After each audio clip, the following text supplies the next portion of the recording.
받게 되셨다라는 거예요. 오류예요, 오류. 그런데 우리가 이제 이 말씀을 복음으로 이렇게 보니까 아, 이게 하나님의 공의구나. 참 내가 어려운 환경에서 태어나서 고생 많이 했는데 그게 나의 나사렛이란 말이에요. 그런데 이 순간 내가 예수님을 알고 예수님을 믿고 따라가다 보니 그 가난이, 그 어려움이 하나님의 공의였구나. 이걸 우리가 알게 되더라라는 것입니다.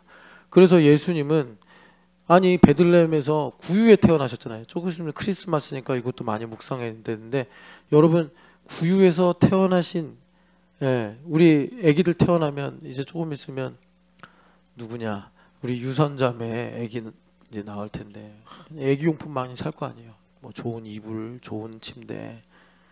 근데 그러면서 충분히 그렇게 좋게 꾸미면서 예수님을 묵상해야 돼. 참 예수님은 그 차디찬 겨울 뭐 12월 25일이 아니다 이런 사람도 있는데 두 가지 설이에요. 12월 25일 아니면 1월 중순쯤에 예수님 태어나셨다고 봐요. 그러니까 뭐 이제 추운 겨울이죠. 거기에 뭐 외풍이 안 되는 정도가 아니라 요번에 유란자매 이사예배였는데 아 외풍이 없어요. 너무 좋아. 옛날에는 바람이 휘 불어가지고 막 집 안에서 텐트를 치고 자고 막 그랬는데 이제는 텐트 필요 없는 집에 들어가게 됐어요. 근데 예수님은 아예 뭐 창호지도 없어요. 뭐 말 구유니까. 여러분 나중에 이제 정말 우리가 이제 전쟁 끝나고 평화로운 시대가 오면 그 가나안 땅 가서 나사렛 빌리지 갈 텐데 이스라엘 집은요 1층이 그 축사고 2층이 그 주거 공간이에요. 주거 공간 그렇게 돼 있어요. 그래서 양이나 소나 당나귀 같은 건 1층에서 키우고 닭이나 오리 같은 거는 그냥 주거 공간에서 같이 키워요. 그래서 어린 양 같은 거는 그냥 품에 안고 뭐 개를 안고 자듯이 그렇게 이제 품에 안고 자는 거. 그러니까 6월절 어린 양이 죽을 때 얼마나 슬프겠어요. 그러니까 예수님께서 그런 1층 구유에 누이신 거예요. 추운데 왜? 소유선 새벽 예배 나오게 하시려고. 주님께서 여러분 이거 이해되시죠? 이게 좀 점프를 하긴 했는데 우리 때문에 그러신 거지 뭐 예수님께서 정말 어디 뭐 침대가 없어서 갑자기 태어나게 되셔서 급해서 그러신 게 아니에요. 근데 여러분 우리가 이제 성경의 법리를 쭉 알다 보면 그게 무슨 상황인지 알잖아요. 거기 성경에는 여관이라고 번역을 했는데 사실 이스라엘은 여관이 없습니다. 아시죠? 나그네를 영접하라 이 말씀 때문에 나그네들이 여관에서 자는 게 아니고 이제 유대인의 집에 가서 초대를 받아서 뭐 며칠이고 기거하다가 또 자기 갈 길 가고 그러는 건데 만삭인 여인이 좀 이 아이를 낳기 위해서 좀 영접을 해달라고 그러는데 얼마나 인심이 박했는지 아무도 문을 열어주지 않는 거예요. 너희들 옛날에 그 우리 대학로에서 본 빈방 있습니까? 기억나냐? 몇 학년까지 봤어? 유연이 봤어? 빈방 있습니까? 아 3학년까지 봤어? 응? 그래? 근데 빈방이 있습니까를 또 하는지 찾아보니까 안 하더라. 그 할아버지가 이제 연극을 안 하시나 봐. 그분이 하나님께 은혜를 받아서 배운데 20년째 빈방이 있습니까를 아니야 30년인가 하여튼 그렇게 계속 했어요. 그 이제 젊을 때 그 빈방에 있으니까 주인공이 어린아이인데 온유 같은 어린아이인데 얘가 이제 그 교회 안에서 성탄 연극을 하는데 예수님 방이 없는 게 영적으로 감동이 와가지고 막 하나님께 기도하고 그런 내용이에요.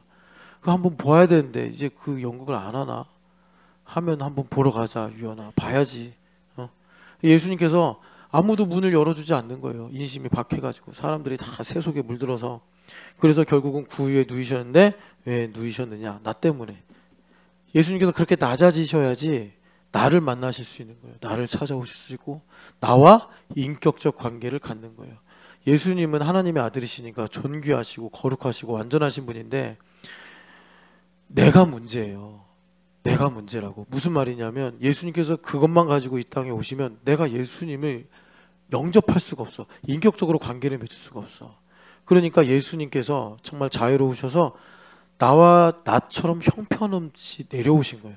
나처럼 정말 흠모할 만한 것이 없는 똑같은 동류가 되셔서 나를 구원하시고 나를 인도하시는 것입니다. 그래서 우리는 나사렛을 외면할 수 없고 나사렛을 가난한 동네라고 나다니엘이 철없을 때 야 거기서 뭐가 선한 게 나오냐 그렇게 우리는 이제 말할 수가 없다.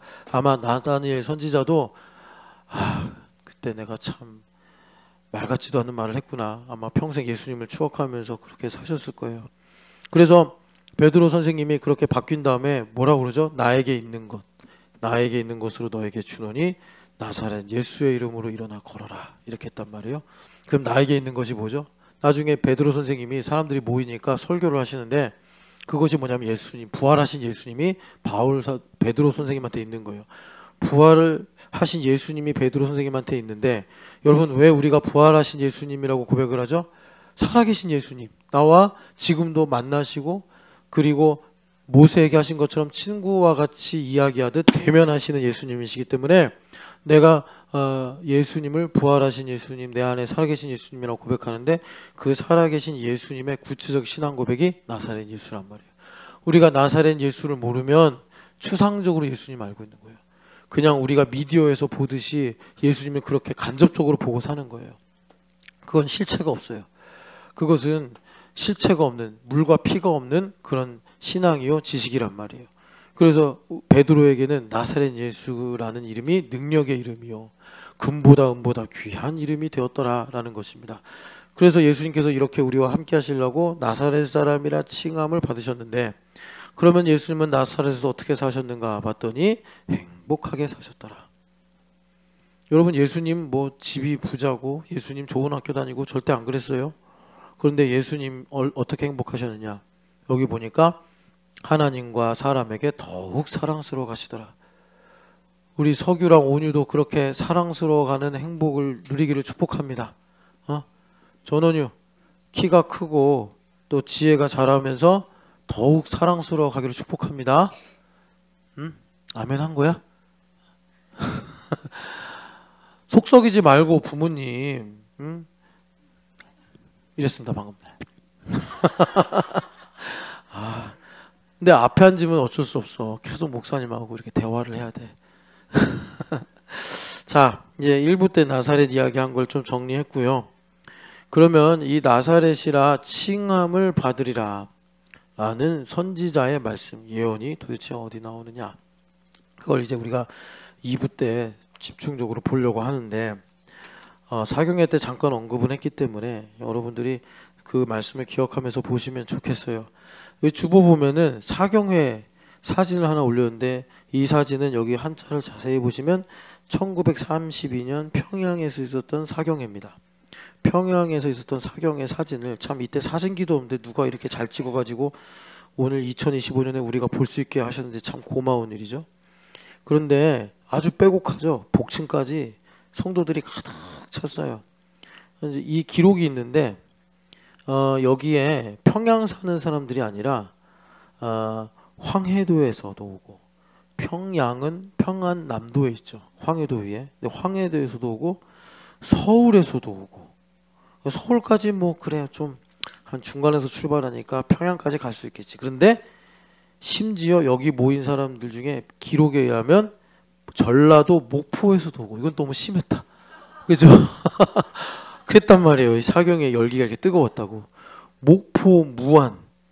그래서 평양 출신이 아니라 이런 원거리에서 지금 이 집회 안에 모여 앉아 말씀을 듣고 있는 사람이 평양 사람 제외하고 400명에 가까운 사람들이 모였다는 거예요. 그래서 이 사람들이, 여러분 지금처럼 뭐 KTX나 공항에 있는 게 아니잖아요. 몇 주치 쌀과 이부자리까지. 제가 이렇게 사진을 검색하다가 무슨 사진을 올릴까 하는데, 여인들이 진짜 자기 몸에 부피로 보면 2배나 되는 이부자리를 지게 얹고 가요.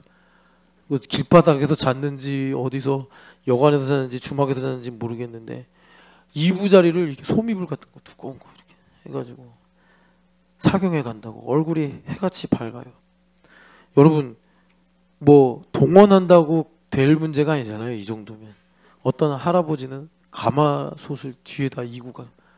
그래가지고 가다가 이제 쉬면 가마솥에다가, 우리 그 등산하면 그 버너에다가 이렇게 쌀 해가지고 취사하잖아요. 그것처럼 가마솥에다, 이따만한 가마솥에다 사경에 간다고. 참 우리나라가 그렇게 순하고 참 하나님 얼마나 예뻤겠어요. 이런 나라를 보시면서. 그런데 그런 순수함이 어떻게 나온 거죠?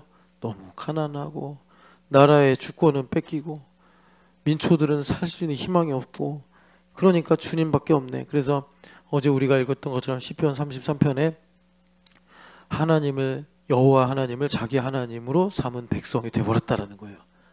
여러분 오늘날은 참 우리나라가 비교할 수 없을 정도로 가진 것도 많고 또 국력도 성장했지만 그렇게 주님을 더없이 사랑하는 믿음이 있으시기를 축복합니다. 그래서 이렇게 성경 말씀을 사경회를 통해서 배우고 그래서 우리는 어제 이제 해가지고 한 이틀 했는데 기록에 의하면 짧으면 몇 주래요. 짧으면 몇 주고 길면 몇 달 동안 합숙하면서 그래서 저는 옛날이라고는 하지만 어떻게 그럼 생계는 어떡하지? 저 이게 좀 목사지만 되게 좀 궁금했어요. 어떻게 이런 일이 있었을지. 근데 모르겠어요. 다 실업자였는지도 모르죠. 나라가 너무 힘드니까 실업자이거나 뭐 농사를 쉬는 기간이거나 그랬겠죠. 그래가지고 이렇게 사경회가 우리나라에 있었고 그 이제 여러 역사가들이 조사해서 연구해서 남기기를 이렇게 정말 이름 없이 뭐 대단하지도 않은 평범한 사람들이 말씀을 배워서 자신의 삶 속에서 말씀대로 살다 보니까 우리나라 교육이 바뀌고 우리나라 경제가 변화되고 우리나라가 건국이 되고 우리나라가 법치국가가 되고 뭐 이런 일들이 일어났다. 사회를 변화시켰다. 이렇게 평가를 하고 있습니다. 여러분 이 사경회 때 하나님께서 주신 은혜를 기억하면서 어떻게 하겠어요? 하나님 내 마음을 옥토가 되게 하사 열매 맺게 해달라고 우리가 기도하고 소망하기 해야겠죠. 여러분 이 은혜를 주신 하나님께 한번 영광의 박수 올리겠습니다. 할렐루야. 하나님 감사합니다. 할렐루야. 감사합니다. 주님. 자 그래서 이 나사렛 그러면 여기 이제 마태 선생님이 여기 보면은 이게 구약의 예언이 되었다라는 거예요. 예수님께서 애굽으로 내려갈 때 그 2장 15절을 보면은 호세아서 11장 1절 말씀이 이루어진 거다. 그리고 이 데헤롯이 자신이 또 왕에서 쫓겨날까봐 그 2세 미만의 사내 아이들을 다 죽이게 했는데 그것은 예레미야서 31장이 이루어진 것이다. 이것이 왜 중요하냐면 그런 예수님을 믿는 나 또한 내가 살아온 모든 일이 아까 기도하신 대로 낮이나 밤이나 모든 일이 다 왜 일반이에요? 이 두루마리에 다 기록이 돼 있다. 다윗이 말한 거죠. 다윗도요. 여러분 아시잖아요. 참 어둠과 빛 이것이 교차하는 인생을 살았어요. 그죠? 뭐 베들레헴에서 양칠 때는 빛이었죠. 그리고 어떻게 하다 보니까 유명해져 가지고 군대 장관도 되고 또 비서실장도 되고 그랬는데 그때는 정말 힘들고 어려운 시간이죠. 계속 한동안 밤이 됐어요. 그리고 다음에 또 왕이 돼서 좀 잘 사나 했는데 아시는 것처럼 참 힘들고 어려운 일들이 많았어요. 그런데 자기가 이렇게 새 언약의 백성, 새 노래를 부르는 새 언약의 백성이 되고 나니까 다 성경대로 응하여진 거구나. 이렇게 되는 거예요.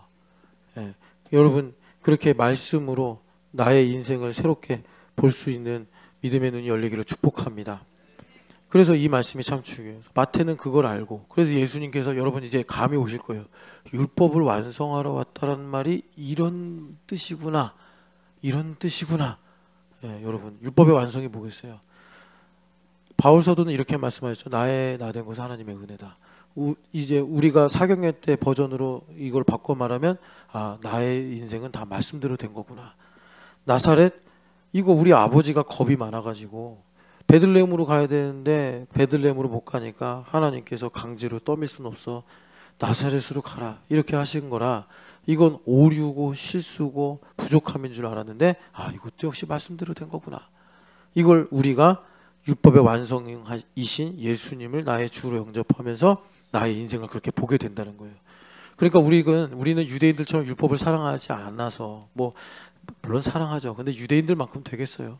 그런데 율법의 완성이 제일 아름다운 거예요. 유대인들에게 율법의 완성이 유대인들에게는 제일 큰 복인 거예요. 그래서 주님께서 그걸 우리에게 생명으로 주시려고 그렇게 안식일에도 열심히 일하시고 그리고 나사렛에서도 행복하게 사시고 그랬다라는 것입니다. 자 그런데 이제 여기 보면은 나사렛 사람이라 칭하리라라는 말씀이 있는데 여러분 뭐 여러분들이 이제 소프트웨어로 성경 검색하는 걸 해서 이 말씀이 어디 있나 성경 아무리 뒤져도 안 나옵니다. 그러면은 마태가 잘못 인용한 거냐? 그게 아니고요. 예레미야서 1장을 보세요. 우리가 각 문화마다 이게 문학이라는 특징이 있지 않습니까? 그래서 우리가 이번에 일본 갔을 때 기요스미 정원에서 그 하야쿠 그 시를 봤죠. 그런 것처럼 일본에는 한 줄시가 있잖아요. 한 줄시. 그런데 한 줄시가 장난이 아니라 진짜 웬만한 책 한 권보다 무게가 있는 그런 이제 한 줄이란 말이에요.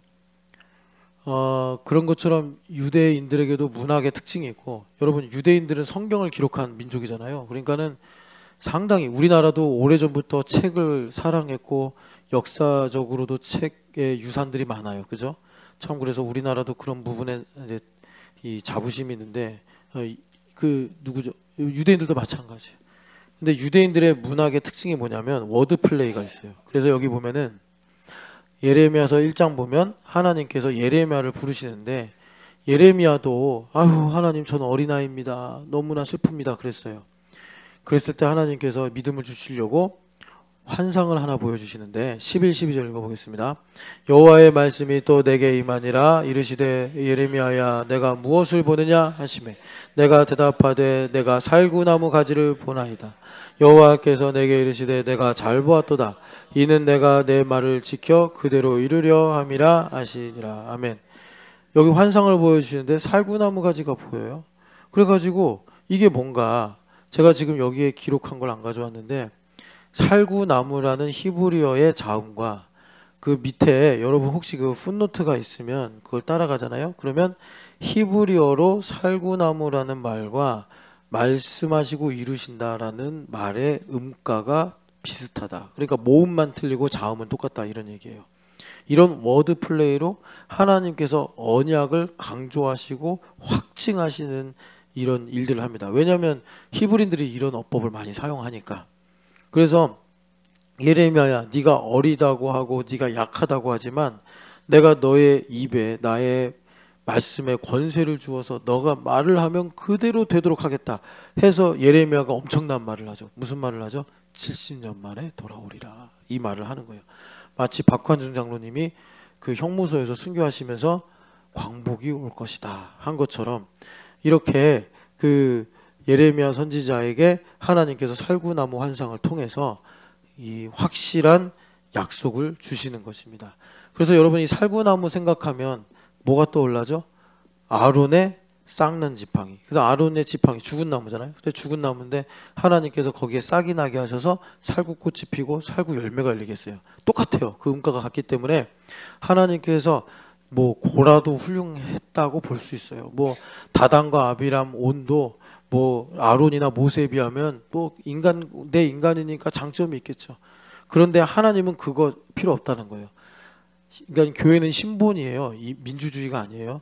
하나님께서 택한 사람을 통해서 기름 부음이 흘러가 말씀하시고 이루심이 이루어진다. 이거예요. 이거를 여러분 만약에 비합리적이다, 뭐 도덕성을 갖고 이걸 옳으냐 틀리냐 이런 말을 해붙여 버리면 교회는 그냥 NGO나 동아리밖에 안 돼요. 교회는 예수님의 몸이요. 예수님께서 친히 머리가 되사 하나님의 경륜을 이루어가는 유일한 하나님의 통치 기구인데 그런 모든 신성과 능력이 다 사라진다고. 그러니까 우리가 뱀처럼 지혜롭게 이런 모든 문제들에 있어서 하나님 중심으로 풀어가야 돼요. 그런 걸 덮고 가자 이런 건 아니지만 여하튼 간에 그래서 하나님께서 살구나무 이거 딱 보여주시면 아 말씀하고 이루심이구나. 아론으로부터 보배로운 기름이 흘러내려 수염물이나 어깨까지 흘러내리니 말씀하고 이루셔서 어떻게 되는 거죠? 시온의 산들에 헐몬의 이슬이 내린 같이 나의 삶에 하나님께서 영생을 주신다. 하늘의 상속자가 되게 하신다. 이 약속을 주시는 것입니다. 그래서 아까 나사렛 이거를요 히브리어로 바꾸면 이렇게 돼요. 근데 히브리어는 히브리어는요 한글하고 쓰는 순서가 달라요. 한글은 왼쪽에서부터 오른쪽으로 쓰는데 히브리어는 오른쪽에서 왼쪽으로 써요. 그래서 정확하게 쓰면은 이렇게 써야 돼요. 나자레트 해가지고 뭐 이제 모음으로 쓰는데, 요게 자 우리 사경회 때 한번 봤죠. 이사야서 11장을 보겠습니다. 이사야서 11장을 보면은 1절 같이 읽어보겠습니다. 이새 줄기에서 한 싹이 나며 그 뿌리에서 한 가지가 나서 결실할 것이요. 아멘. 자 여기 보면은 한 싹이 나며 뿌리에서 한 가지가 나는데, 가지, 한글로 가지가 이 네체르라는 말이에요. 그래서 히브리어로 보면은 아까 살구나무처럼 나사렛과 이 가지라는 말이 음가가 똑같다. 그래서 이것을 가지고 마태 사도가 그래서 예수님께서 나사렛 사람이라 칭함을 입으신 거구나. 그러니까 이제 마태 선생님이 복음서를 기록하는데 그분의 핵심 이제 그 사명이 뭐냐면, 예수님의 행적에 대해서 기록을 하는데 다 구약하고 연결을 시켜야 돼. 물론 누가복음이나 요한복음에도 그런 내용들이 있지만 마태복음은 율법이라는 관점으로 이 마태복음서를 쓰고 있기 때문에, 예수님은 왜 애굽에 내려가셨나, 예수님은 왜 이런 말씀을 하셨나, 이런 것들을 구약과 연관지어야 돼 다. 왜냐하면 예수님은 율법을 완성하러 오셨다고 자기가 산상설교에 기록을 했고, 그리고 예수님께서 하신 모든 일은 친히 말씀하신 바 모세글과 선지자와 시편과 모든 지혜로운 글들에 있는 걸 이루려 합니다, 이렇게도 말씀하셨기 때문에. 근데 한 가지 안 풀리는 게 있는 거예요. 그게 뭐겠어요? 나사렛에 왜 사셨지? 정말 미가 선지자 말씀대로 베들레헴에서 유아 시절을 보내시고 공생애로 바로 들어가시면 되는데, 이게 뭔가 이 수학 공식인데 여기가 안 풀리는 느낌이 드는 거예요. 그래가지고 이제 기도 많이 했겠죠. 이 정도 발견하려면 엄청 기도해. 지금은 장절이 있고 성경을 아무 때나 볼 수 있는 좋은 시절이지만, 그때는 성경을 이제 가지고 다니는 것도 쉽지 않아요. 구약 39권을 어떻게 다 가지고 다녀요. 그죠? 그러니까 보통 성경을 열심히 읽지 않으면 못 찾는 거예요. 이거 지금은 컴퓨터로 검색하면 뭐 이렇게 나올 수 있고 찾을 수도 있지만, 그런 시절이 아니란 말이에요. 성경을 사시 봐야 돼요. 그런데 마태 선생님이 기도하고 주님을 가까이 하고, 주님 이 사명을 이루게 하여 주옵소서 하다 보니까 11장 1절을 어느 날 읽었겠죠. 뭐 하나님께서 꿈으로도 환성으로도 가르쳐 줄 수 있으나, 이런 종류의 일들은 주님께서 그렇게 하지 않으세요. 마태 사도가 성경을 읽고 또 읽고 묵상하고 묵상하는 중에 어느 날 11장 1절을 히브리어로 읽는데, 네체르? 나사렛? 그러네. 이제 풀렸네. 주님께서 이렇게 겸손한 모습으로 이 땅에 오실 것을 뿌리에서 나온 한 가지라고 예언을 하셨기 때문에, 예수님께서 그 우여곡절 끝에 나사렛에 가서 사신 거였구나. 영감으로 연결이 된 거예요. 그래서 여러분, 우리가 이제 11장 이 1절 이하의 말씀은 엄청난 말씀들이 지금 계속 나오는데, 그 시작이 나사렛에서부터 시작이 됐다. 그러니까 우리도 예수님을 믿으면요, 항상 이제 좀 잘 되고 싶고 성공하고 싶고 행복하고 싶으니까 은근히 나사렛을 무시해요. 나다니엘처럼, 또 많은 유대인들처럼. 그런데 아니란 말이에요. 하나님의 모략이 있는데, 하나님의 모략은 나사렛에서부터 시작이 되신다. 제가 지금 뭐 위도와 경도를 따지면서 나사렛 얘기를 하는 게 아니라, 지도의 좌표를 갖고 나사렛을 말하는 게 아니라, 내 삶의 라이프 스토리의 좌표를 갖고 나사렛을 하는 거예요. 나사렛. 우리 성원이가 8년 살았지. 성원이 이제 바둑대회 준비 잘하고 있어요. 잘하고 있대요. 그래. 근데 성원아, 너의 나사렛은 뭐니? 얘도 나사렛이 있어요. 신나게 축구를 하고 있는데, 우리 성원이가 우리 교회 대표 수비수거든요. 대표 공격수는 우리 여기 양석유, 대표 수비수는 신성원. 열심히 수비를 하다가 억울하게 자살골을 넣었어요.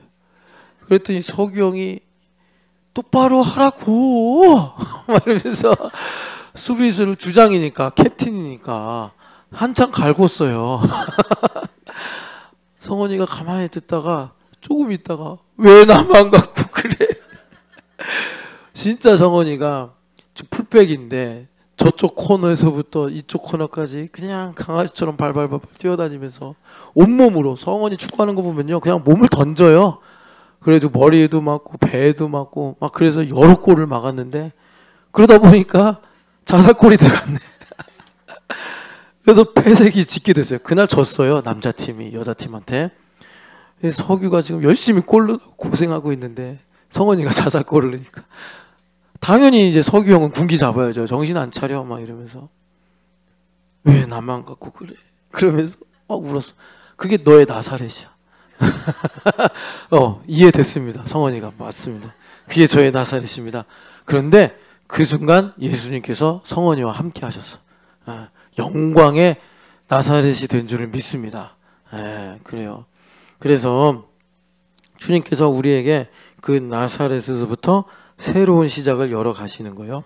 그래서 여러분 여기 11장은요. 성령 하나님께서 기름 부음으로 역사하는 내용인데 이 말씀이 예수님께서 누가복음에 보면 나사렛 회당에서 첫 번째 설교를 하시잖아요. 사실 시간 순서로는 첫 번째 설교가 아닌데 누가가 그렇게 의도를 한 겁니다. 그래서 예수님께서 이사야서 60장을 딱 펴시고 성령이 내게 임하사 나에게 기름 부으심에 결론적으로는 이사야 10장을 인용하시면서 나는 희년을 전하러 왔다. 너희들 오랫동안 희년을 기다렸지 않았냐. 시드기야 왕도 그렇게 어려워서 한번 희년을 해볼까 하다가 접어가지고 결국은 바벨론에 의해 멸망당하는 일이 생기고 말았지만 내가 이제 희년을 완성하러 왔다. 너희 귀에 응하였다. 이렇게 말씀하신 그 이사야서 20장의 말씀이 11장의 말씀과 같은 말이에요. 말씀이에요. 그래서 여기 보면은 이제 그 뿌리에서 난 한 가지가 어떤 이제 일로 결실을 하냐면 성령 하나님 여호와의 영이 임하는데 지혜와 총명의 영, 모략과 재능의 영, 지식과 여호와를 경외하는 영으로 우리에게 기름 부음으로 역사하신다는 거예요. 근데 여기서 6가지로 영의 내용을 말씀하시는데 이것은 여러분 이렇게 이해하시면 됩니다. 우리가 보통 예배할 때는 회개의 영, 기도의 영, 말씀의 영, 찬양의 영 이 정도만 있으면 되죠. 그런데 여기 보면은 모략과 재능, 또 지식과 여호와를 경외하는 또 지혜와 총명 이렇게 하나님께서 풍성하게 말씀하시는데 이것은요. 여러분 출애굽기에 보면은 성막을 짓는데 모세 선생님은 영으로 탁월하신 분이긴 하지만 바느질을 하거나 또 메노라 같은 거는요. 부어서 만드는 게 아니라 금덩어리를 정확하게 떼가지고 망치로 탁탁탁탁탁 치면서 그 살구 꽃잎과 살구 그 줄기 이런 거를 정확하게 신라와 금관처럼 그렇게 만들어야 되는 거예요. 근데 신라 금관 아마 부어 만들었을걸요. 근데 그 메노라는 나중에 여러분 이스라엘 예루살렘에 가면 메노라 실제 메노라가 있습니다. 1톤이 넘는 그런 메노라를 만들어야 되는데 모 선생님이 그런 것까지 어떻게 합니까? 성경 말씀만 통달하신 분인데 그러니까 브살렐과 오홀리압을 모아가지고 말하자면 안수를 한 거죠. 그랬더니 성령 하나님께서 그들에게 충만하게 임하셔서 브살렐과 오홀리압은 바느질을 하는 사람. 그래가지고 성전에 휘장을 만들고 제사장의 옷을 만들고 이런 일을 아주 공교한 일이라고 하거든요. 섬세한 일. 그리고 브살렐은 이런 기구들, 놋기구나 괴나 또는 이제 메노라나 이런 떡상 이런 걸 만드는데 그것도 아주 섬세한 일이에요. 그러니까 여러분 주님께서 성령 하나님으로 역사하시면 암브라잔이 수소를 갖고 논문을 쓰고 실험을 할 때 하나님께서 그렇게 암브라잔에게 지혜를 주셔서 아이디어가 떠오르게 하시고 그리고 거기서 어떤 중요한 사실들을 발견하게 하시고 이런 모략과 재능과 지식의 역사를 주신다는 것입니다. 우리 유하랑 여원이 유하야 어디 갔냐? 거기 있네. 여원이 여기 있네. 얘네들이 지금 이제 시험 기간이에요. 유아는 며칠 남았어? 일주일 남았어. 얼마 안 남았네.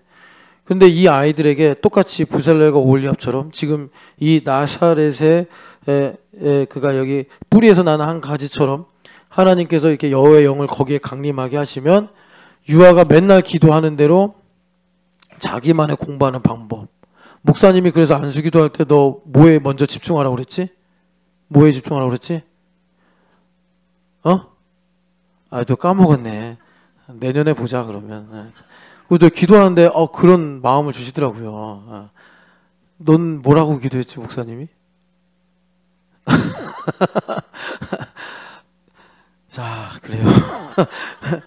자 그래서 주님께서 우리 유아에게는 자기만의 공부하는 방법, 여원이에게는 바라기는 정말 집중하고 공부가 재밌어지고 또 예원이에게 하나님께서 영광을 주셔서 어떤 목표를 주시고 이런 것들 구체적인 현실의 일들이 여기 모략과 재능과 지식과 지혜와 총명 이런 것들이에요.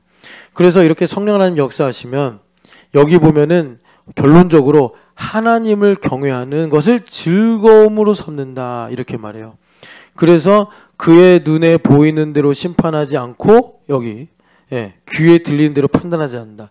이 심판과 판단이 여러분 오늘 주보에 보면은 이상한 꼬불꼬불한 글씨로 썼는데 이게 미시파트라는 히브리어입니다. 제가 그렇게 여러분들한테 원어를 노출하고 싶어 하지 않는데 이거는 왜 노출을 했냐면 그냥 우리 교회에 의미가 있어서 그래요. 그래서 이 미시파트가 무슨 말이냐면 여기에 심판과 판단 이 단어에 해당돼요. 그러니까 하나님의 공의라고 보시면 됩니다. 하나님의 공의가 내 마음에 새겨져서 하나님을 경외하는 것을 즐거움으로 삼는다. 이걸 한 가지 예를 들자면 이런 겁니다. 아브라함이 잘 살고 있는데 하나님께서 어느 날 똑똑 아브라함 일로 와. 네 갔더니 너의 아들 이삭을 제물로 바쳐. 그런데 아브라함이 이해가 되겠습니까? 그걸 기뻐할 수 있겠습니까? 그거를 뭐 너무 좋아서 자원하겠습니까? 어느 쪽으로 봐도 도저히 이해도 안 되고 하고 싶지도 않은 일이에요. 그런데 아브라함이 인생의 연륜이 쌓이면서 하나님 어떤 분이신지를 벗에 가까울 정도로 그렇게 이제 알게 되니 아브라함 할아버지 속으로 그랬을 거예요. 도저히 이해도 안 되고 상상할 수 없는 일이지만 내 선하신 우리 하나님께서 나에게 악한 마음으로 하셨겠느냐? 나는 이해할 수 없지만 순종하겠다 해서 모리아산으로 간 거란 말이에요.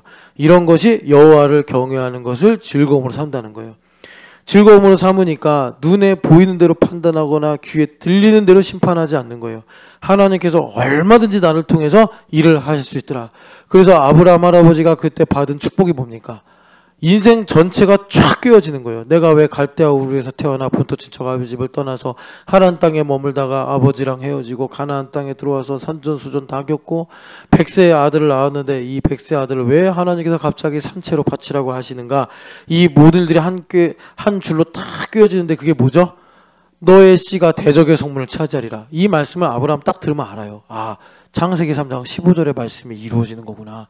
여자의 후손이 와서 뱀의 머리를 상하게 할 것이라는 그 복음이 나를 통해 또 이삭을 통해 그의 후손들을 통해서 이루어지겠다는 말씀이구나를 깨달으니까 무슨 일이 일어나죠?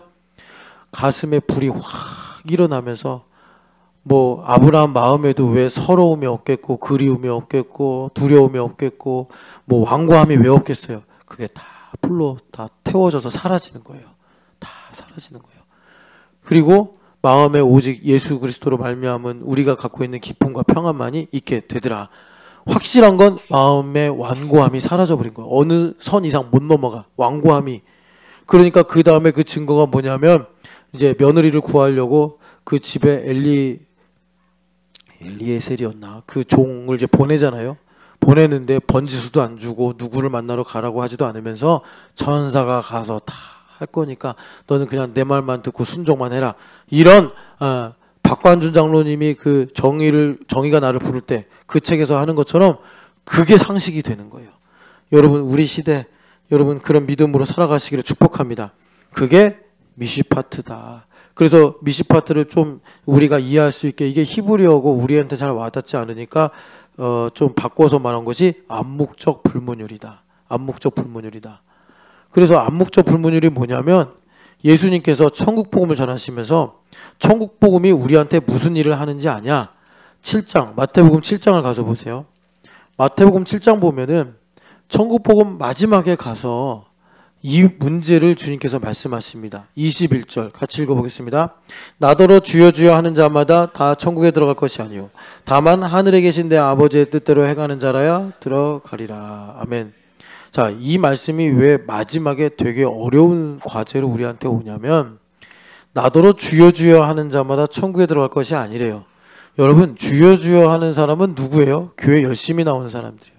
적어도 사경에도 와야 되고 또 교회에서 뭐 봉사할 일 있으면 교사든지 뭐든지 간에 봉사하는 것이 여기 말하는 주여 주여예요. 그런데 여기 주님의 말씀 보면은 그런 사람일수록 어떻게 된다? 구원을 못 받을 확률이 높아질 수도 있다 이겁니다. 그러니까 그런 케이스에 들어가는 사람은 예수님의 표현을 빌리자면 차라리 어려서부터 교회 안 다니고 막판에 어떻게 친구나 가족에 의해서 전도가 돼가지고 죽기 직전에 예수님 만났으면은 저 사람 구원 받았을 텐데 이런 거예요. 주님께서 그러셨잖아요. 가룟 유다가 이제 그렇게 사망의 길로 가는 것을 보고 차라리 태어나지 않았는 것이 좋았을 뻔했다 이렇게 말씀했는데, 예원아, 유하야, 너희들이 태어나면서부터 복 받아서 교회 다니지 않냐? 그러면 너희들이 어쨌든 간에 가능성이 높은 거는 이제 대학 가고 또 어른이 되고 이러면 교회 열심히 다닐 거란 말이야. 그게 주여 하는 거야. 그런데 그 바람에 교회로부터 멀어질 수 있다니까, 예원이랑 유하가. 그래서 어떤 사람이 그러는 거야. 너 어렸을 때 교회 다녔어? 이런 일들이 생긴다니까. 나중에 유아가 이제 대학 가서 남자친구를 사귀었는데 남자친구가 그러는 거야. 야, 너 교회 다녔어? 나 고3 때까지 교회 다녔어. 그래? 왜? 충격인데? 뭐 이런 상황이 생기는 거야. 예원아, 너가 나중에 너 같은 딸을 낳아서 기르는데 걔가 그러는 거야. 엄마, 친구랑 교회 가도 돼? 그런 질문을 너한테 할 수 있다니까. 그래, 엄마도 한때는 교회 다녔지. 이러면서 이게 그런 내용이에요. 그러면 어떻게 해야 된다는 거야? 유아야, 네가 지금부터 뭘 해야 된다는 거야? 예원아, 야, 니네 다 들으라고 하는 말이야. 쟤네들만 하는 말이 아니라. 김보배, 또 요즘에 계속 온유 뒤에만 앉는 것 같아. 아니야? 알겠어. 온유 상당히 행복해하는데 뒤에 있었어 이러면서. 근데 그건 이제 엄마들하고 얘기를 잘 해봐야 돼. 자, 그래서 어떻게 해야 돼? 하늘에 계신 아버지 뜻대로 행해야 돼. 예원아, 유아야, 하늘에 계신 아버지 뜻대로 행해야 된다고. 그래야 너희들이 주말 캠프하고, 그래야 너희들이 어려서부터 부모님 잘 만나서 교회 다닌 것이 복이 되는 거야. 복이 되는 거예요. 하늘에 계신 아버지 뜻대로 어떻게 하는 거야? 자, 목사님 머릿속에 있는 구상인데, 겨울이 끝나고 2월이 되면, 야, 우리 디캠 공룡능선 한번 가볼까? 그러면, 자, 우리 저기 규아야, 너 오늘 교회 올 때 고민했어, 안 했어? 안 했지? 김담비, 너 오늘 교회 올 때 가기 싫은데 가야 되나? 그런 생각했어, 안 했어? 안 했지? 그냥 왔지? 생각 없이 왔단 말이야. 생각 없이 가는 거야, 예원아. 공룡능선을. 너 1학년부터 6학년 내내 그랬어. 그래가지고 천왕봉도 가고 대청봉도 가고 그랬다는 거야. 유아, 상당히 힘들지? 근데 목사님 그렇게 비인격적으로 안 할 거니까 걱정하지 마요. 그래가지고 주님께서 어떻게 이 하늘에 계신 내 아버지대로 행하는 자라야 천국에 들어간다고 하셨는데, 이것이 어떻게 이루어지느냐? 여러분 그 아래 24, 25절 읽어보겠습니다.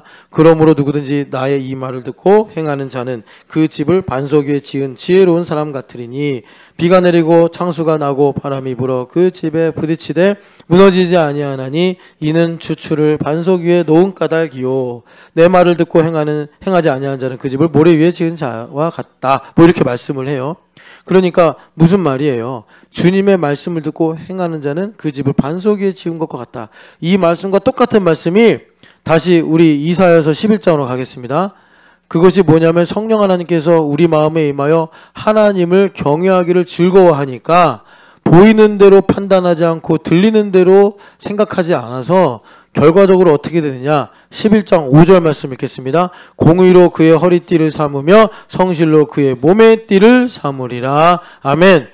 지금 보이지 않지만 가빈이, 규와 누구야? 여기 채율이, 온유 예쁘게 앉아. 그리고 성언이가 아니라 석유. 얘네들한테요, 공의의 띠와 성실의 띠가 있는 거예요. 그러니까 주일인데 너네들은 의심하지 않잖아. 이상하게 여기지 않잖아. 왜 꼭 교회를 가야 되지? 이런 생각 안 하잖아.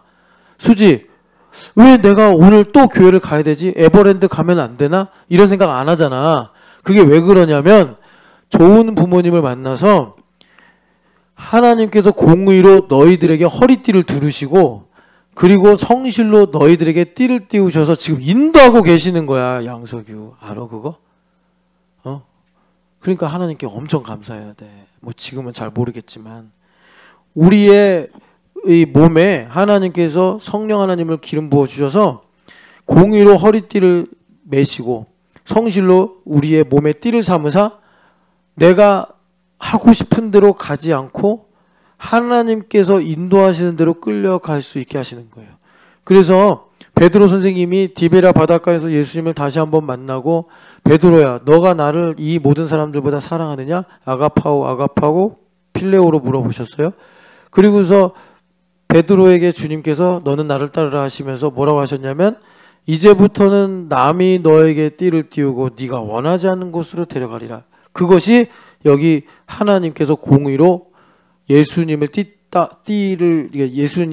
공의로 띠를 매게 하셔서 십자가로 데려가신 것처럼 우리를 그렇게 주님의 뜻대로 살아가는 은혜를 베푸신다라는 것입니다. 그래서 그런 일이 일어나면 어떻게 되느냐? 6절에 보면은 6절만 읽어보겠습니다. 그때 이리가 어린 양과 함께 살며 표범이 어린 염소와 함께 누우며 송아지와 어린 사자와 살찐 짐승이 함께 있어 어린아이에게 끌리며. 아멘. 온유 읽었어? 읽으면 이거 얼마나 너희들이 신나는 말씀인데 너희들 표범 알지? 여기 보면 곰도 알지? 그런데 표범과 곰과 사자가 어린 염소와 뛰놀며 무시무시한 늑대가 어린 양과 함께 뒹굴고 그리고 어린이들에게 이 힘세고 무시무시한 맹수들이 마치 우리 저기 규훈이네 집에 있는 보리처럼 그렇게 끌려다니는 거야. 규훈아, 보리도 예쁘지만 막 이따만한 사자가 막 너한테 와서 막 비비고 곰이 와가지고 막 너랑 같이 누워서 뒹굴고 재밌겠어 안 재밌겠어? 재밌지. 재밌는 일이야 그런 거는. 그러니까 이 말씀이 뭐 동물원 이야기가 아니에요. 이 말씀이 뭐냐? 우리 이 땅에 흑암에서 살아가는 현실이라고. 예원이가 수학과 함께 뛰놀며 영어와 함께 누우며 유하야 국어 시험을 봤는데 90점을 맞으며 이런 얘기야. 국어가 너를 삼키려고 막 짓밟고 이러는 게 아니라 국어 점수를 지난번보다 잘 맞고 이런 얘기예요. 그래서 8절도 읽어보겠습니다. 젖 먹는 어린 아기가 독사의 구멍에 장난하며 젖된 어린 아이가 독사의 굴에 손을 넣을 것이라. 아멘. 나와 은원관계가 생기면 미워하고 저주해야 되는데 우리는 원수를 축복하고 원수를 위해 기도하고 그래서 하나님께서 그 원수도 구원하시고 나도 구원하시고 한국과 일본의 젊은이들이 함께 손을 잡고 맨날 저 오랜 옛날부터 약탈하고 싸우고 괴롭히던 민족인데 이제는 하나님의 영광을 보고 함께 손을 잡고 우리 중국 요즘에 중국 물러가라 막 이렇게 정치적 시위가 많대잖아요. 그런 게 아니라 중국 아이들하고 같이 손잡고 중국에도 수많은 소수민족들이 있는데 그 모든 민족들이 함께 손을 잡고 하나님 찬양하는 거예요. How great is our God. How great is our God. 찬양하면서 하나님 name above all names 모든 이름에 뛰어나신 예수 그리스도요 하면서 우리가 함께 이 동북아시아에서 찬양하는 거예요. 북한의 젊은이들하고도 함께 우리가 어깨동무하고 찬양하는 일들이 바로 6, 7, 8, 9절이라는 것입니다. 그게 어디서부터 시작이 된다고요? 나의 나사렛에서부터. 나의 나사렛. 뿌리에서 난 작은 가지. 우리 성원이가 자살 꼴른 거기서부터 성원아 이 놀라운 일이 시작이 되는 거야.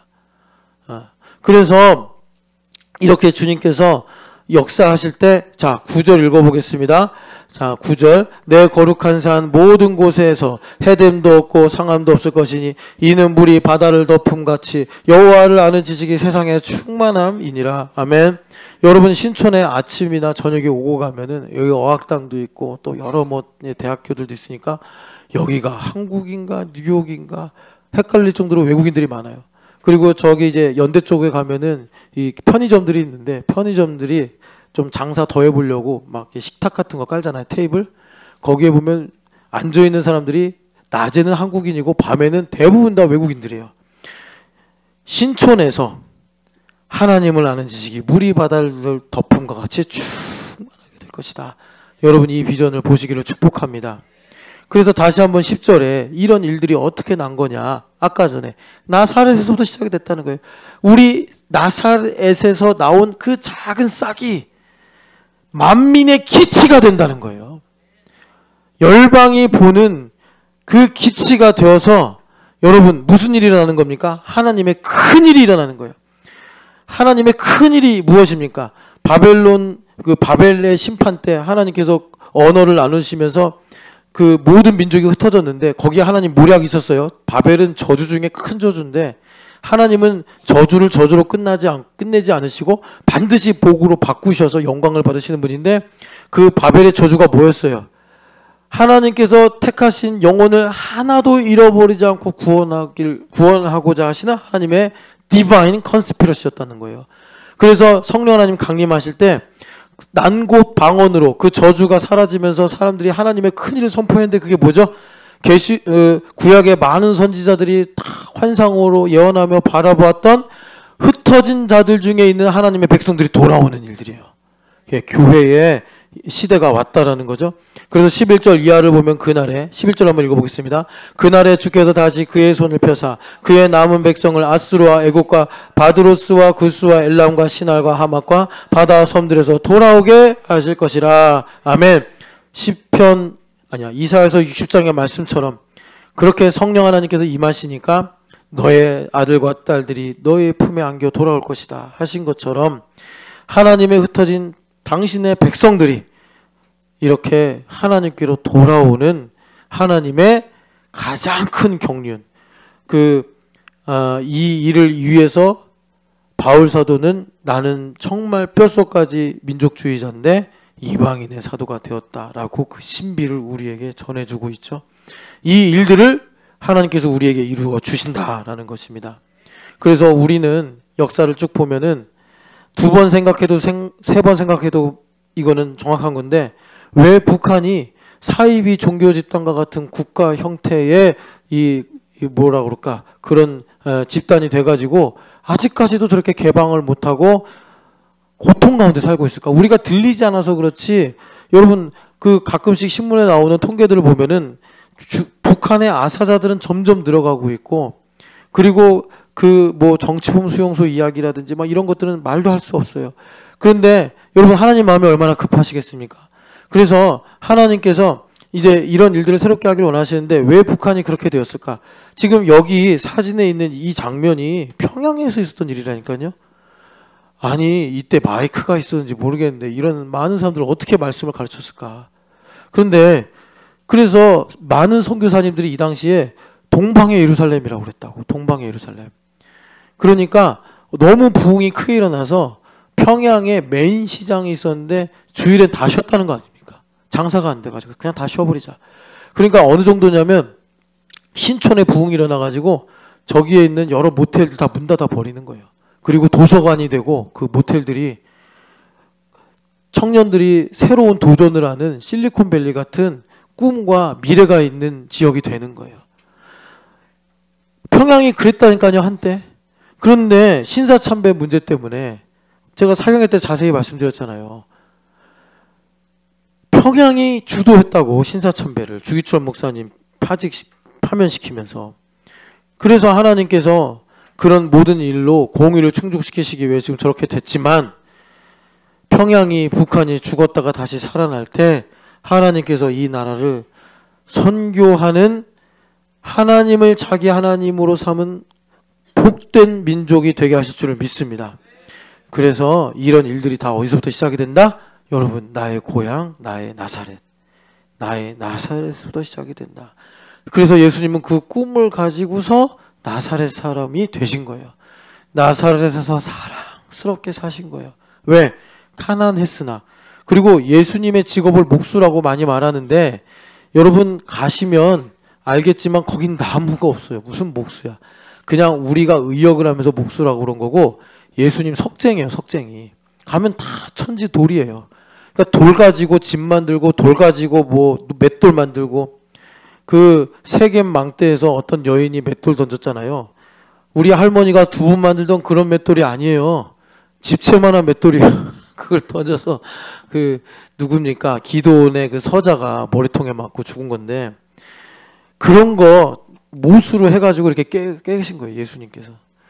근데 이거는 특별히 기술이 없어도 되기 때문에 아무나 했대요, 아무나. 그래서 경기가 안 좋아지면 실업자가 제일 많아지는 게 목수래요. 제가 그 히브리 대학 그 교수님한테 들은 얘기예요. 그러니까 예수님께서 일감 없나 나가는 거예요. 그래가지고 일하려고 하는데 그날따라 이 같은 목수들이 너무 많이 왔네. 일을 못 다. 그러면 유다랑 예수님 동생 야고보 있잖아요. 형 배고파.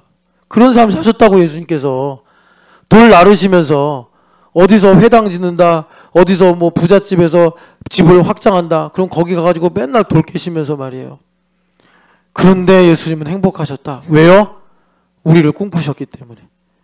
여러분, 그렇게 우리도 나의 나사렛에 계신 예수님을 영접하면서 여러분 이 11장에 있는 하나님의 나라를 꿈꾸시기를 축복합니다. 16절 같이 읽어보겠습니다. 11장 16절. 그의 남아있는 백성 곧 아수르의 남은 자들을 위하여 큰 길이 있게 하시되 이스라엘이 애굽 땅에서 나오던 날과 같게 하시리라. 아멘. 여러분, 그래서 우리는 쉬지 않고 모세의 노래, 어린 양의 노래를 불러야 돼요. 왜? 애굽 땅에서 나오던 날같이 주님께서 우리 아이들을 또 우리의 이웃들을 부르실 것이기 때문입니다. 그래서 여러분 여기 보면은 큰 길이 있게 하사 이렇게 말씀하죠. 큰 길을 어떻게 닦는지 이것만 읽어보고 기도하겠습니다. 이사야서 40장 말씀이에요. 이사야 40장 보면은 광야의 소리다 라고 말씀하시면서 어떻게 되죠? 3절 4절 읽어보겠습니다. 외치는 자의 소리여 이르되 너희는 광야에서 여호와의 길을 예배하라. 사막에서 우리 하나님의 대로를 평탄하게 하라. 골짜기마다 도두어지며 산마다 언덕마다 낮아지며 고르지 아니한 곳이 평탄하게 되어 험한 곳이 평지가 될 것이요. 아멘. 우리는 이 여호와의 길을 예배하는 광야에 외치는 소리입니다. 나의 인생에 높아진 것은 낮아지게 하시고 꺼진 것은 도두어지게 하사 시온의 대로가 열려 하나님의 나라가 나의 삶과 우리 시대에 임하게 될 줄 믿습니다. 우리 같이 기도하겠습니다.